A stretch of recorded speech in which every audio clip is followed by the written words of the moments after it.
एक शेर को बड़ी भूख लग रही थी। उसे 3-4 दिन से शिकार नहीं मिला था। सोचता था कि अगर दो एक रोज और खाने को ना मिला तो जान की खैर नहीं। क्या करूं, क्या ना करूं। इतने में सामने एक टीला नजर आया जिस पर एक बकरा खड़ा हुआ था। शेर की जान में जान आई, कहने लगा, "ए लो, शिकार तो मिल गया, पर इसको मारूं कैसे?" टीला बिल्कुल सीधा था, इसलिए उस पर चढ़ना बहुत मुश्किल था। पहाड़ी बकरी ऐसे टीलों पर आसानी से चढ़ सकते हैं, मगर शेर नहीं चढ़ सकता। शेर ने सोचा, अगर मैं ऊपर नहीं जा सकता तो बकरे को नीचे बुलाना चाहिए।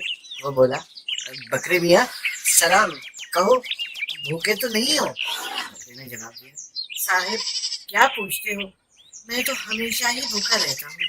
यहाँ टीले की चोटी पर घास तो है, मगर सूखी हुई खाक मजा नहीं आता।"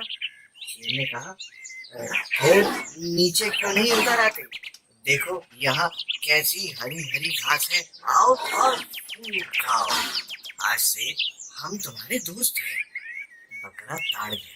उसने सोचा कि भला बकरे और शेर का क्या मेल। वो बोला, साहिब, ये खुश्क घास ही इस वक्त प्यारी लगी है, पेट तो भरती है। रही आपकी सब्ज मजेदार घास, वो आप खुद ही खा ले। मैं नीचे उतर गया तो घास तो क्या खाऊंगा, हाँ, आपका लुकमा जरूर बन जाऊंगा। मुझे माफ रखिए।